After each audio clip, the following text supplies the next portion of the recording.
আমি আদম জাতিকে সর্বদিক থেকে আক্রমণ করব এবং তাকে আমি বেঈমান বানিয়ে ছাড়ব।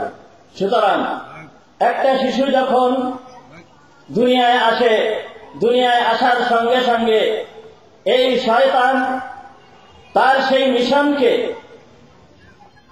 বাস্তবায়িত করার জন্য এই শয়তান এই সন্তানের প্রতি আক্রমণ চালায়। আক্রমণ চালিয়ে তার শারীরিক দিক দিয়েও আক্রমণ চালায় এবং তার নৈতিকতার দিক দিয়েও আক্রমণ চালায়। মুহাম্মদুর রাসূলুল্লাহ সাল্লাল্লাহু আলাইহি ওয়াসাল্লাম এর থেকে বাঁচার জন্য এমন একটা পদ্ধতি বলে দিয়েছেন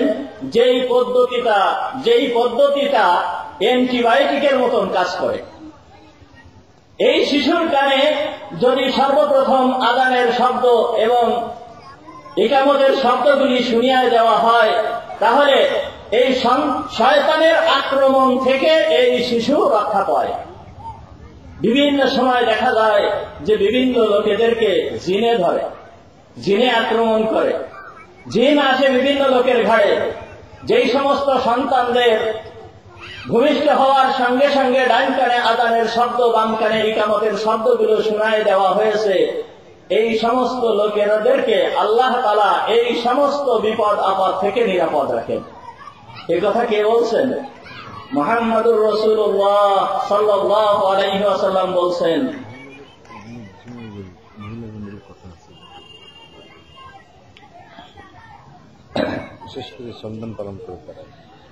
বিশেষ করে আমি আমার মা বোনদের দৃষ্টি আকর্ষণ করছি, আপনাদের প্যান্ডেল থেকে কথার আওয়াজ আসতেছে।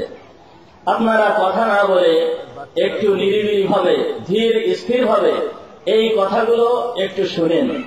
এইগুলো অত্যাধিক জরুরি, বিশেষ করে মহিলাদের জন্য অত্যাধিক জরুরি। এই জন্য আমরা একটু বিশেষভাবে খেয়াল রাখি। তাহলে মুহাম্মদুর রাসূলুল্লাহ সাল্লাল্লাহু আলাইহি ওয়াসাল্লাম, যিনি রাহমাতুল লিল আলামিন, মানব জাতির জন্য রহমত স্বরূপ দুনিয়ায় আসছেন, তিনি এমন একটা ওষুধের কথা বলে দিয়েছেন যেই ঔষধের দ্বারা আমার সন্তান দৈহিক রোগ এবং আত্মিক রোগ দুইটা রোগের থেকেই নিষ্কৃতি পায়। কিন্তু দুঃখের বিষয়, আজ আমাদের ভিতরে এই সমস্ত আমল বিলকুল নাই। বিলকুল এই সমস্ত আমল আমাদের ভিতরে নাই। যদিও অনেক জায়গায়, কিছু কিছু জায়গায় দেখা যায় যে এর কিছু কিছু আমল আছে। তার কেমন ভাবে? কোন জায়গায় দেখা যায় যে একটি সন্তান জন্মগ্রহণ করার সঙ্গে সঙ্গে পাশের থেকে একজন ব্যক্তিকে ডেকে আনা হয়, ডেকে এনে বলা হয়, তাও যদি পুত্র সন্তান হয়, তখন বলা হয় যে পুত্র সন্তান হলে আমার বাড়িতে দাঁড়িয়ে একটু আযান দাও। এইটা কিন্তু এই হুজুর আকরাম সাল্লাল্লাহু আলাইহি ওয়াসাল্লামের পদ্ধতি নয়। আর রাসূল যেই পদ্ধতির কথা বলেছেন, সেই পদ্ধতি ছাড়া কোন নিয়ম যদি পালন করা হয়, তাহলে এইটার কোনো গ্রহণযোগ্যতা নাই। তাহলে 2 নম্বর যেই পাওনা সন্তানের, সেটা হচ্ছে কি?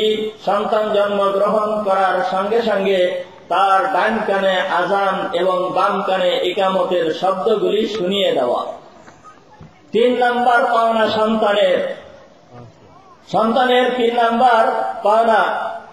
এই হাদিসটা শরহে সুন্নাহ লিল বগাবী রাহমাতুল্লাহি আলাইহির কিতাব, এই কিতাবের ভিতরে বর্ণনা করেছেন। হুজুর আকরাম সাল্লাল্লাহু আলাইহি ওয়াসাল্লাম বলেন,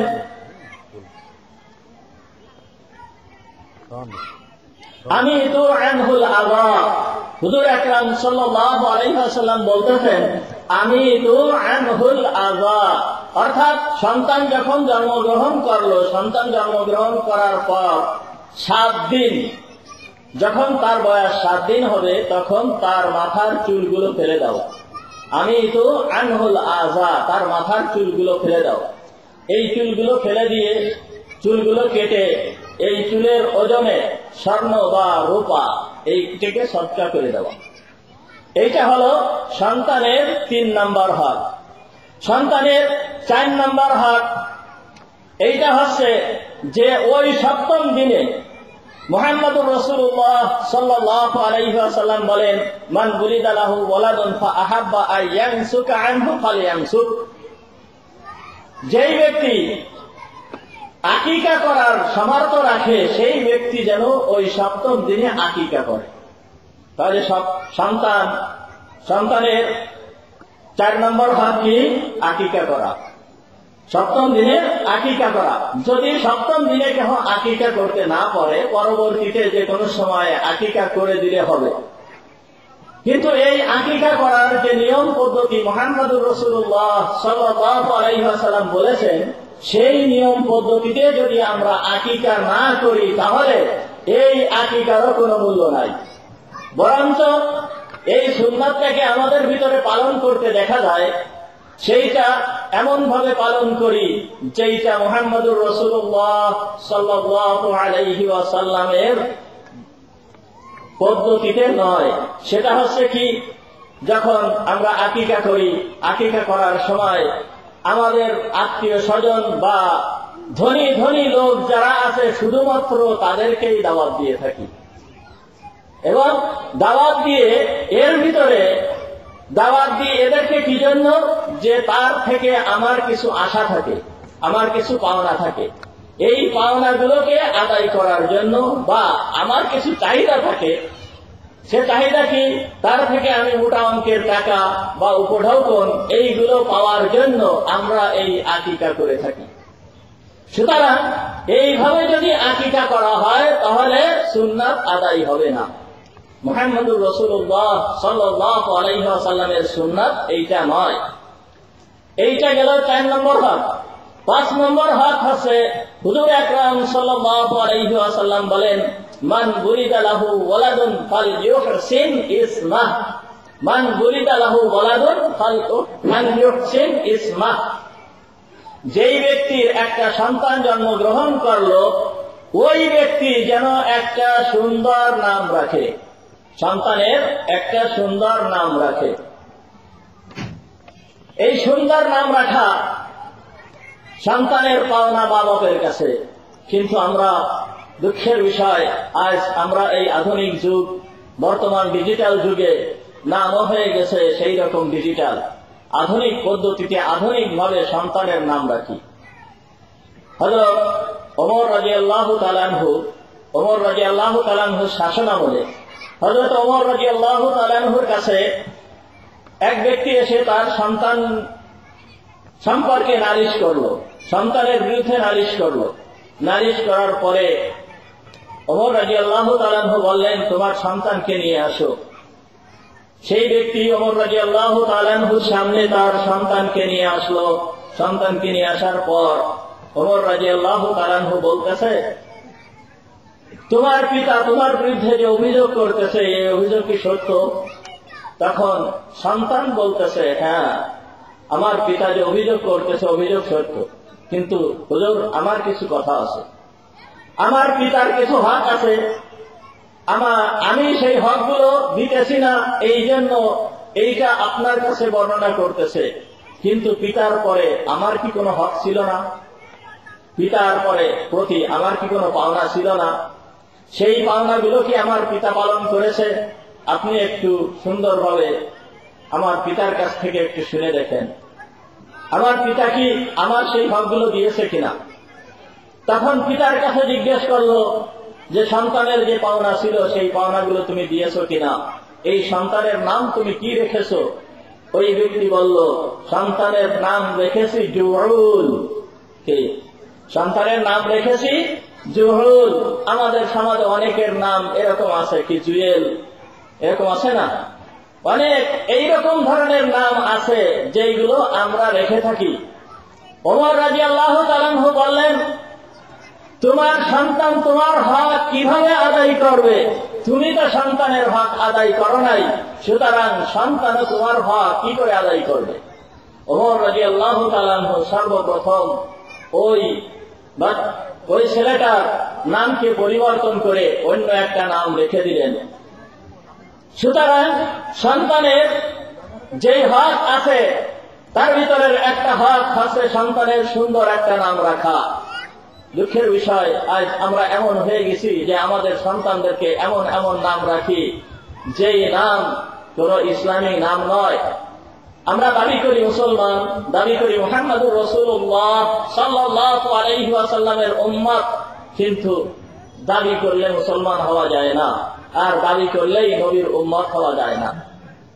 আমাদের এখানে বড় হাসপাতাল, এই হাসপাতালে বড় বড় ডাক্তাররা আছে। এখন একজন ডাক্তার, তার ছেলে আছে, এই ছেলে যদি শুধু দাবি করে যে আমার পিতা ডাক্তার সুতরাং আমিও ডাক্তার, কেউ তাকে ডাক্তার হিসাবে মেনে নেবে না।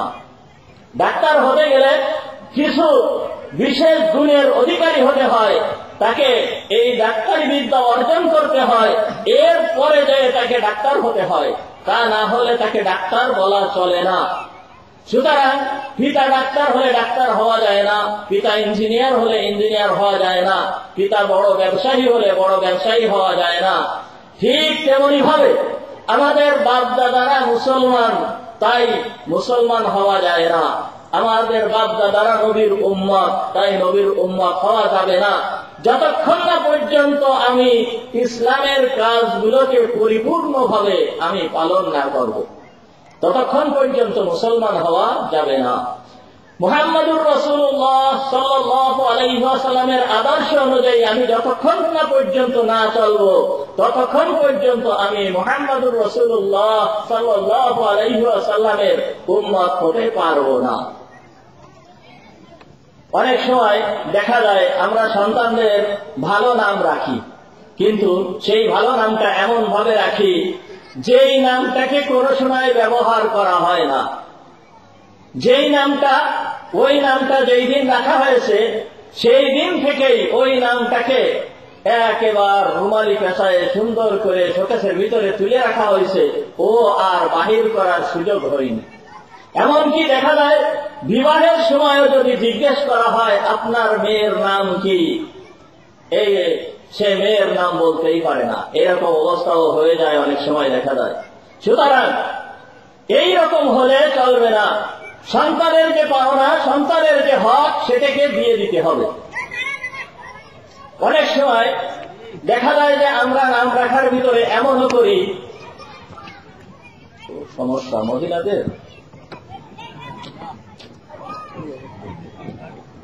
মহিলাদের দৃষ্টি আকর্ষণ করছি, আবার আমাদের মা বোনদেরকে লক্ষ্য করে বলতেছি আপনারা একটু কথা বন্ধ করেন, আপনাদের আওয়াজ এই পর্যন্ত চলে আসতেছে।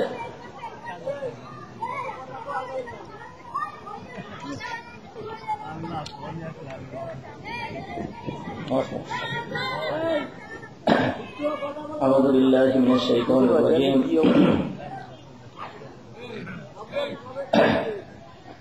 অনেক সময় দেখা যায় আমরা কোরআন পড়ি, অনেকে বাংলা কোরআনও পড়ে, বাংলা কোরআন শরীফ দেখে দেখে বাংলা কোরআন শরীফ পড়ে, কিন্তু এই বাংলা কোরআন শরীফ পড়লে এর কোনো মূল্য নাই, আরবি অক্ষরগুলো বাংলায় উচ্চারণ করা যায় না। এমন সময় এমনও সমস্যা হয়, দেখেন এই নাম রাখার ক্ষেত্রে অনেকে কুরআন শরীফের শব্দ পেয়েছে, কুরআন শরীফের ভিতরে একটা শব্দ পেয়েছে, সেই শব্দটা ওনার ভালো লাগছে, সেই অনুযায়ী উনি ওনার ছেলে বা ওনার মেয়ের নাম রেখে দিয়েছে। আমাদের সমাজে এইরকম ধরনের প্রচলন আছে। একজনের নাম রাখছে লিমা, কি আমাদের সমাজে আছে না? লিমা নাম আছে না? লিমা, লিমা কুরআন শরীফে পেয়েছে, কুরআন শরীফের ভিতরে শব্দ লিমা, কিন্তু এর অর্থটা কি? এইটা কি কোন নাম? লিমা এর অর্থ আছে কি জন্য? এর অর্থ আছে কি জন্য? আরেকজনের নাম রাখছে তার মেয়ের নাম, এই লিমা যার নাম, তার মেয়ের নাম রাখছে লিয়া। লিয়াও আমাদের সমাজে অনেকের নাম আছে, কিন্তু লিয়া কি কোনো আসলে কোনো নাম? এইটা কোনো নাম নয়, কিন্তু তারপরও এই ধরনের নাম রেখে দিচ্ছে, অর্থের জানা বোঝার কোন চেষ্টাও করে না। এই জন্য আলেমদের সাথে সর্বদা আপনাদের যোগাযোগ সর্বদা থাকতে হবে। একটা সন্তান হয়েছে, এই সন্তানকে আমি কিভাবে লালন পালন করব, কিভাবে তার নৈতিকতা আমি তার ভিতরে প্রবেশ করানোর চেষ্টা করব, এই জন্য আলেমদের সঙ্গে যোগাযোগ থাকতে হবে। ওই ব্যক্তি যেই ব্যক্তি তার মেয়ের নাম রেখেছে লিমা, যেই ব্যক্তি তার মেয়ের নাম রেখেছে লিয়া, আরো আছে ইউশরিকুন শব্দ কোরআন শরীফের ভিতরে একটা হচ্ছে ইউশরিকুন। তা ইউশরিকুনের থেকে বাংলায় হয়তো কোরআন শরীফ পড়ছে, ওর ভিতরে পাইছে ইউশ রিকুন, বাংলায় হয়তো লেখা আছে কি রিকুন আলাদা শব্দ। উনি সন্তানের নাম রাখছে রিকুন, রিকুন সন্তানের নাম রাখছে। এই নাম রাখার আগে যদি কোনো আলেমের শরণাপন্ন হতো তাহলে এই ধরনের নাম হয়তো তিনি রাখতেন না, কিন্তু সেই রকম ধরনের শরণাপন্ন হয় নাই, এই জন্য এই রকম ধরনের নাম রেখে যাচ্ছে। তাহলে সন্তানের কয়টা হকের কথা বললাম মনে আছে? একটু মুখস্থ করে দেওয়ার চেষ্টা করবেন, মনে রেখে দেওয়ার চেষ্টা করবেন, যাতে এইখান থেকে উঠে গেলেও আমরা এইগুলোর উপরে আমল করতে পারি। রাত ভরে ওয়াজ শুনে গেলাম, কিন্তু ওয়াজের মাঠে থেকে চলে যাওয়ার পর আমি কিছুই বলতে পারলাম না যে কি ওয়াজ শুনেছি আর কি হয়েছে এই সম্পর্কে কিছু বলতে পারলাম না, এইরকম যেন না হয়। এই জন্য আমি নাম্বার দিয়ে দিয়ে বলতেছি। 1 নাম্বার হচ্ছে সন্তানের হক। 1 নাম্বার কি? ডান কানে আজানের শব্দ, বাম কানে ইকামতের শব্দ দিয়ে দেবে। 2 নাম্বার হচ্ছে তার মাথার চুল কর্তন করবে। 3 নাম্বার হচ্ছে সপ্তম দিবসে কি করবে? আকিকা করবে। 4 নম্বর হচ্ছে তার সুন্দর একটা কি নাম রাখবে। তাহলে কয়টা হলো? 4টে। মনে থাকবে তো? 1 নাম্বার কি? ডান কানে আজানের শব্দ, বাম কানে ইকামতের শব্দ। 2 নাম্বার কি? মাথার চুলগুলো ফেলে দিয়ে দেওয়া। 3 নাম্বার কি? আকিকা করা। 4 নাম্বার কি? তার একটা সুন্দর নাম রাখা। 4টে হক, 4টে হকের কথা বললাম। এরপরে মুহাম্মদুর রাসূলুল্লাহ সাল্লাল্লাহু আলাইহি ওয়াসাল্লাম বলেন, মা উরিদা লাহু মাউলুদুন ফালইউহসিন ইসমাহু ওয়া আদাবাহ। যেই ব্যক্তির একটা সন্তান জন্মগ্রহণ করলো সে যেন তার সুন্দর একটা নাম রাখে এবং তাকে সুন্দর আদব শিক্ষা দেয়, এবং তাকে সুন্দর আদব শিক্ষা দেয়। আজকে আল্লাহ তাআলা যদি তৌফিক দান করেন এই বিষয়ে কয়েকটা কথা বলবো। তাকে সুন্দর আদব শিক্ষা দেওয়া, অর্থাৎ সুন্দর আদব শিক্ষা দেওয়া মানে তাকে কুরআন হাদিসের নীতি নৈতিকতা তাকে শিক্ষা দেওয়া, কুরআন হাদিসে বর্ণিত নীতি নৈতিকতা তাকে শিক্ষা দেওয়া। এই যে মাতা পিতার উপরে ফরজ, শুধু মাতা পিতার উপরে ফরজ নয়, মাতা পিতার জন্যও ফরজ। মুহাম্মদুর রাসূলুল্লাহ সাল্লাল্লাহু আলাইহি ওয়াসাল্লাম বলেন, তলাবুল ইলমি ফরিযাতুন আলা কুল্লি মুসলিম। প্রত্যেকটা মুসলমানের জন্য তলাবুল ইলম অন্বেষণ করা, তলাবুল ইলমি ফরিযাতুন, ফরিযাতুন মানে তো আমরা বুঝতে পারছি কি আরবির অনেকটাই প্রায় বাংলার মতন। তলাবুল ইলম অর্থাৎ ইলম তলব করা, ফরিযাতুন শব্দের অর্থ আছে ফরজ। ইলম তলব করা ফরজ আলা কুল্লি, প্রত্যেকে মুসলিমিন, প্রত্যেকটা মুসলমানের উপর। আরবিও আমরা অনেকটা বুঝে ফেলছি যে প্রত্যেকটা মুসলমানের উপর ইলমে দ্বীন শিক্ষা করা ফরজ। সুতরাং আমার উপরও ফরজ এবং আমার যে সন্তান জন্মগ্রহণ করলো তাকেও ইলমে দ্বীন শিক্ষা দেওয়া ফরজ। এইবার তো মনে করছেন যে আমরা মনে হয় বেকায়দায় পড়ে গেলাম যে ইলমে দ্বীন শিক্ষা করতে হবে, আমাদের প্রত্যেকের মুফতি হতে হবে, মুহাদ্দিস হতে হবে, মুফাসসির হতে হবে, তাহলে আমাদের দুনিয়াদারি তো চলবে না। দেখেন, এই বিষয়টা সম্পর্কে আমি কিছু কথা আপনাদের সামনে পরিষ্কারভাবে বলতে চাই, একটু খেয়াল করে বোঝার চেষ্টা করি। ইলমে দ্বীন শিক্ষার স্তর হচ্ছে 3টা: প্রাথমিক স্তর, মাধ্যমিক স্তর, উচ্চতর স্তর। ইলমে দ্বীন শিক্ষার স্তর কয়টা? 3টা: প্রাথমিক স্তর, মাধ্যমিক স্তর, উচ্চতর স্তর। প্রাথমিক স্তর ওই পরিমাণ ইলমকে বলে যেই পরিমাণ ইলম থাকলে আমি পাক না পাক, নামাজ কালাম, হালাল হারাম সম্পর্কে জানতে পারি, এতটুকু পরিমাণ ইলম থাকলে এইটুকুকে বলা হয় প্রাথমিক স্তর। বুঝাতে পারলাম না মনে হয়? এতটুকু পরিমাণ ইলমে দ্বীন যদি আমার থাকে, যার কারণে আমি ওযু করতে পারি, গোসল করতে পারি, অর্থাৎ ওযু গোসল সবকিছুই আমি ভালোভাবে করতে পারি। কোন সময় আমার ওযু করা ফরজ, কোন সময় আমার গোসল করা ফরজ, কখন আমার ওযু করা মুস্তাহাব, কখন আমার গোসল করা মুস্তাহাব, কখন আমার ওযু করা সুন্নাত, কখন আমার ওযু করা গোসল করা সুন্নাত, এইগুলো সম্পর্কে আমার জ্ঞান থাকা।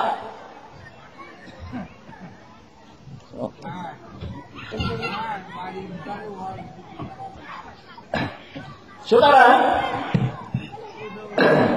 প্রাথমিক পর্যায়ের যে এলেম, প্রাথমিক স্তরের যে এলেম, এইটা হচ্ছে যে ওযু, গোসল, নামাজ কালাম, অর্থাৎ আমার নামাজ পড়তে গেলে অন্তত 5-7টা সূরা লাগে। এই 5-7টা সূরাকে সহি শুদ্ধ করে পড়তে পারা।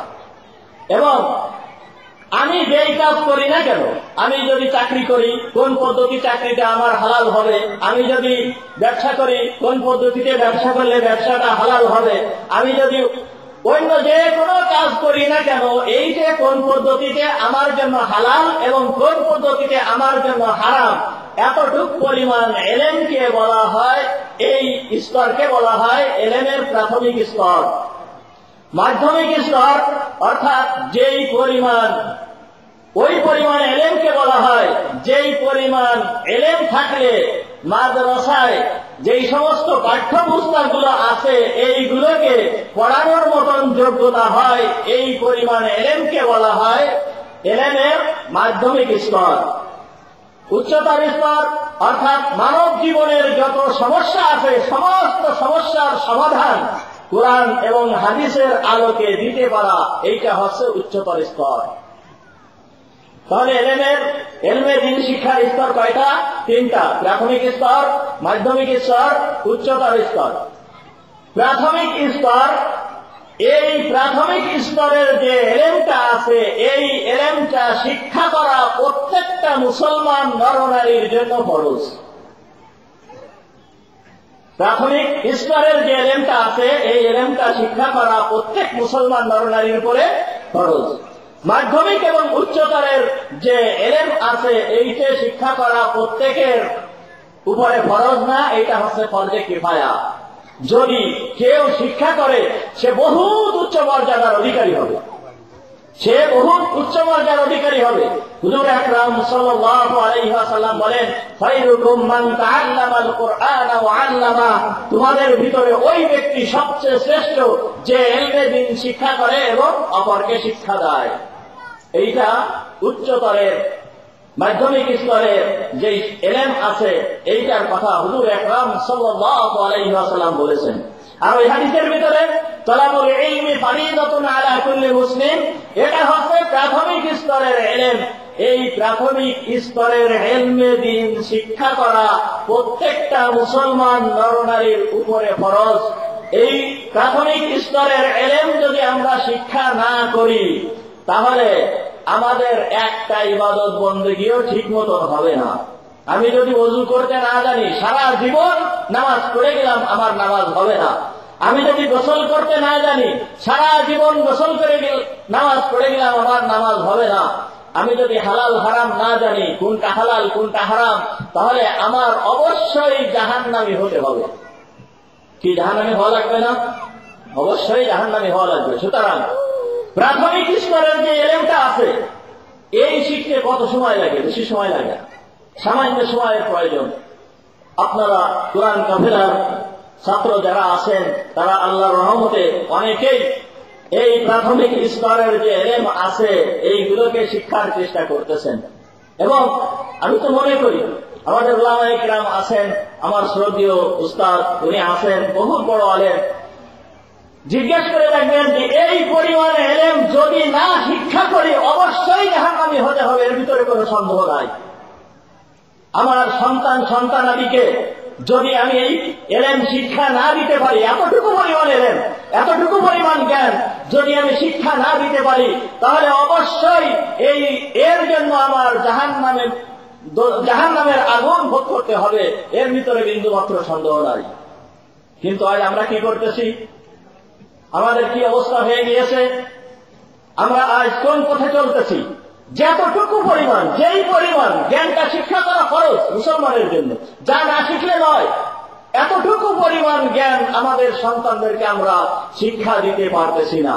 বরঞ্চ সেই ইহুদি নাসারা খ্রিস্টানেরা আমাদের পরিবেশকে এমন করে রাখছে যে তারা যেন এই কোরআন হাদিসের জ্ঞান বিলকুল শিক্ষা গ্রহণ না করতে পারে, এই পদ্ধতি তারা আমাদের ভিতরে চালু করে দিয়েছে, আর আমরা সেই অনুযায়ী চলতেছি। আমাদের ছোটবেলায়, বেশি দিন আগের কথা নয়, সেই তো মাত্র কিছুদিন আগের কথা, এই সময় আমরা দেখছি যে স্কুল শুরু হতো 10টার থেকে। 10টার থেকে স্কুল শুরু হতো, 10টার সময় ছেলে মেয়েরা স্কুলে যেত। 10টার আগে ভোরবেলায় প্রত্যেকটা মসজিদে কোরআন শিক্ষা হতো, মক্তব চালু ছিল।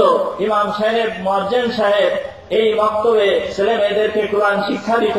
এই জন্য দেখা যায় যে আমাদের মতন যারা আছে, যারা বয়স্ক আছে, তারা কোরআন শিক্ষার কিছুটা সুযোগ পেয়েছে। কিন্তু এই ইহুদি খ্রিস্টানের দালালেরা তারা এমন পদ্ধতি অবলম্বন করছে যে এই মুসলমানের সন্তানেরা যাতে কোরআন শিখতে না পারে, এই জন্য আমাদের ভিতরে চালু করে দিয়েছে কেজি স্কুল। ভোরবেলায় এই কেজি স্কুল চালু করে দিয়েছে যাতে মুসলমানের সন্তানেরা কোরআন থেকে বঞ্চিত হয়। আপনারা হয়তো বলতে পারেন যে আপনি কি কেজি স্কুলের বিরুদ্ধে বলতেছেন? না, এখানে কেজি স্কুলের বিরুদ্ধে বলতেছি না, কেজি স্কুলের বিরুদ্ধে বলতেছি না। আপনি আপনার সন্তানকে কেজি স্কুলে পড়ান, ভার্সিটিতে পড়ান, এরপরে বিদেশে পড়ান, কিন্তু এতে কোনো বাধা নাই। ডাক্তার বানান, ইঞ্জিনিয়ার বানান, কোনো সমস্যা নেই। প্রাথমিক স্তরের যতটুকু জ্ঞান এই সন্তানকে দিতে হবে, এই জ্ঞানটুকু আপনার অবশ্যই সন্তানকে শিক্ষা দিতে হবে যদি আপনি মুসলমান হয়ে থাকেন।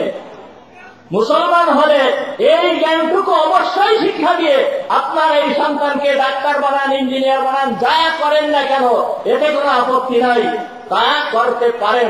যদি এই প্রাথমিক স্তরের এই জ্ঞানটুকু তাকে শিক্ষা দেওয়া হয়, শিক্ষা দেওয়ার পরে সন্তানের যে হকের কথা হুজুর আকরাম সাল্লাল্লাহু আলাইহি ওয়াসাল্লাম বলছেন, হুজুর বলছেন কি, সন্তানদেরকে নামাজের ট্রেনিং দাও যখন তার বয়স হয় 7 বছর। যখন 10 বছর বয়স হয় তখন তাকে মারতে থাকো যদি নামাজ না পড়ে।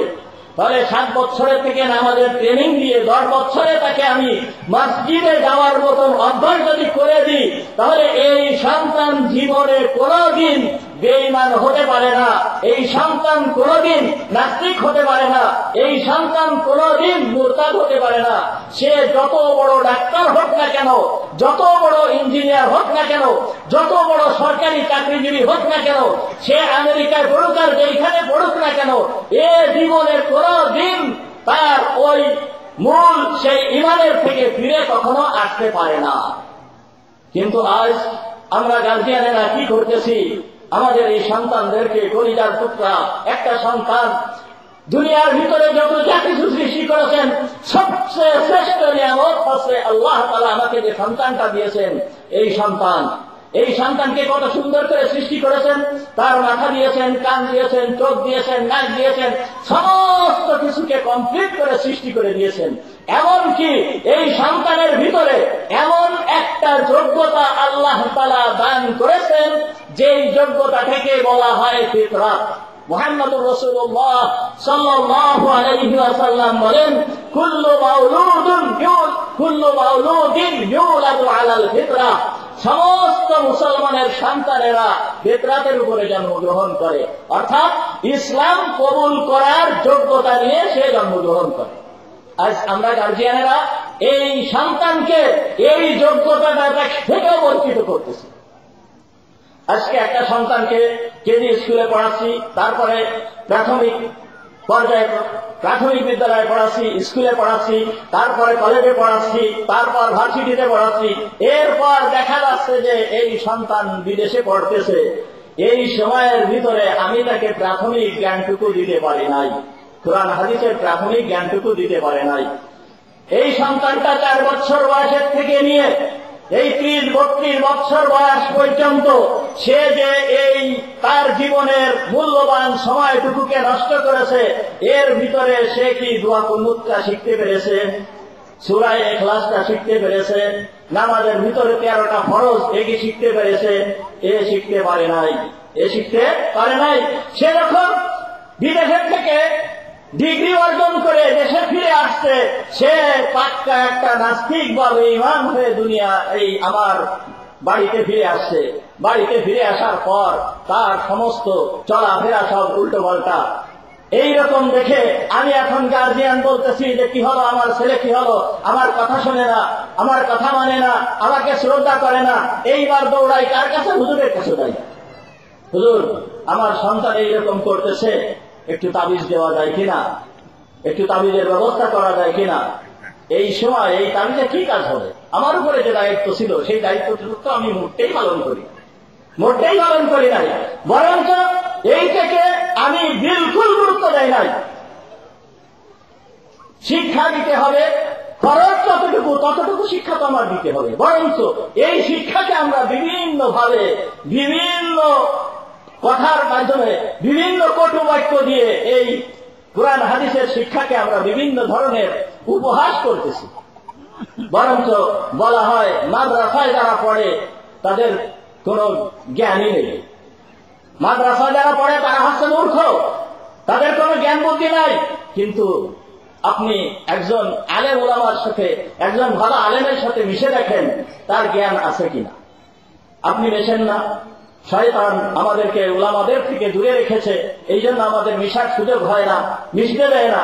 একজনের সাথে মিশে দেখেন, একজনের সাথে আলাপ করে দেখেন, তাদের ভিতরে জ্ঞান আছে কিনা, জ্ঞান আছে কিনা এটা বুঝতে পারবো। আল্লাহ তাআলা পরিষ্কার ভাবে কোরআনের ভিতরে বলতেছেন যে ইয়াসিন ওয়াল কুরআনিল হাকিম, ইয়াসিন ওয়াল কুরআনিল হাকিম, হিকমত ওয়ালা কোরআনের কসম, হিকমত ওয়ালা কোরআনের কসম। এই হিকমত ওয়ালা কোরআন যারা শিখছে তাদের ভিতরে কি জ্ঞান নাই? অবশ্যই আছে, অবশ্যই আছে। হঠাৎ একটা ঘটনা মনে পড়ে গেল, আমাদের দেশে নুরানি মাদ্রাসা আছে।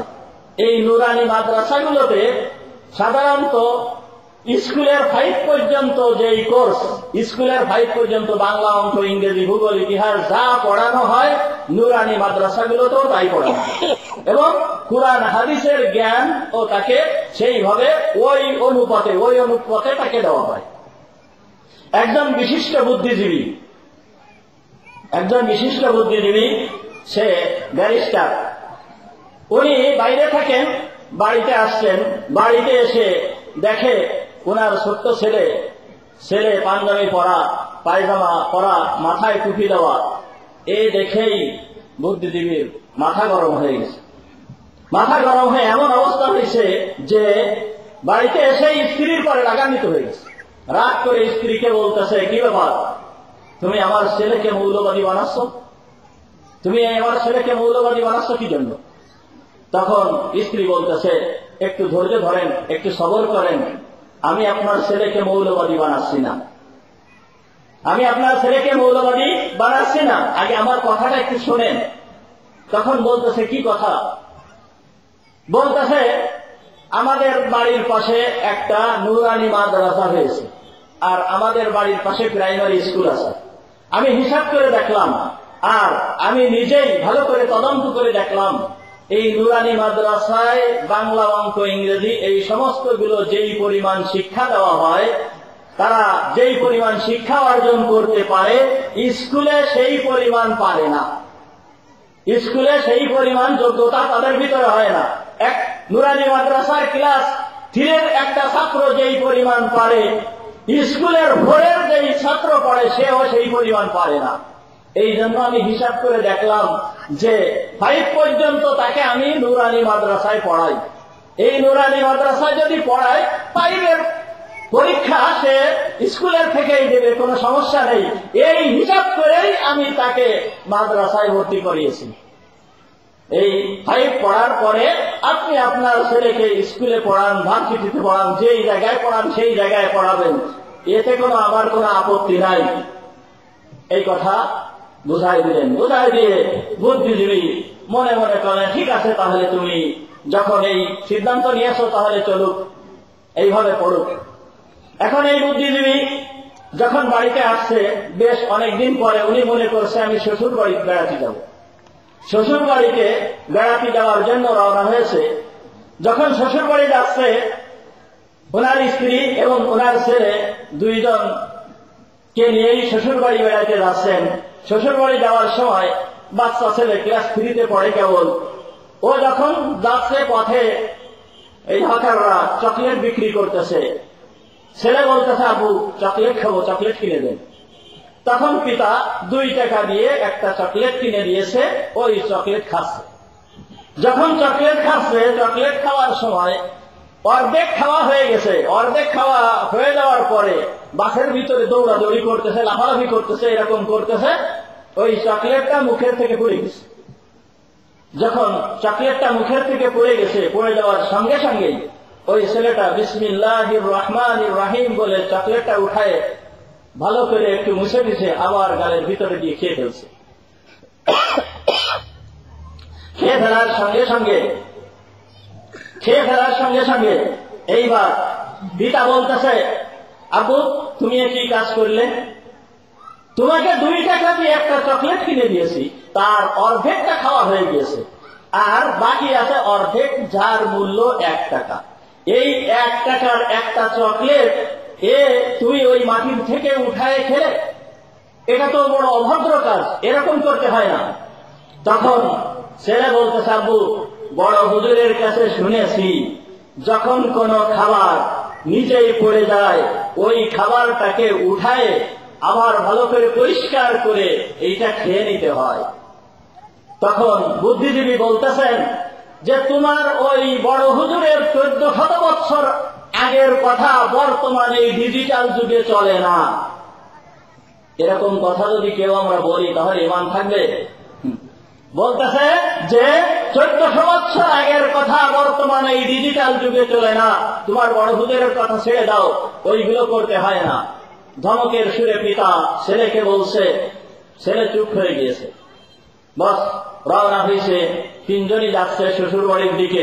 শ্বশুর বাড়িটা ছিল একটু উঁচু জায়গায়, মানে উঠতে হয় এইরকম একটু উঁচু জায়গায়, এইরকম রাস্তা উঁচু জায়গায়।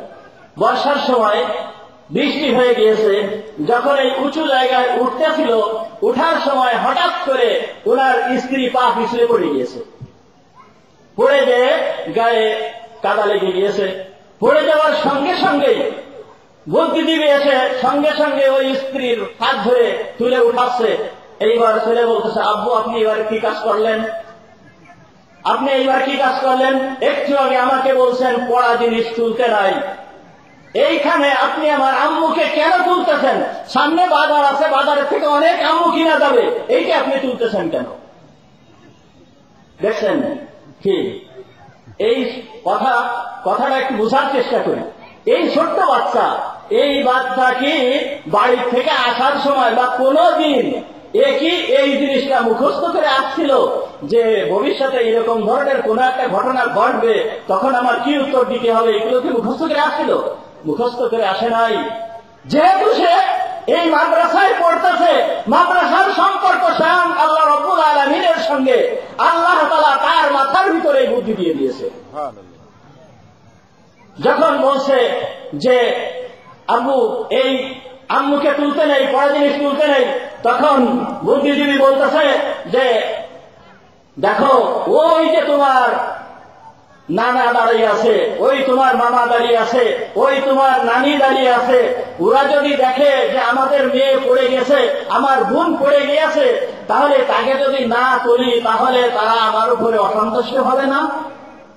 এইবার ছেলে বলতেছে, আপু আমার নানার সঙ্গে আমার মার মা এবং মেয়ের সম্পর্ক, আমার মামার ভাই এবং বোনের সম্পর্ক এর থেকে বেশি নয়।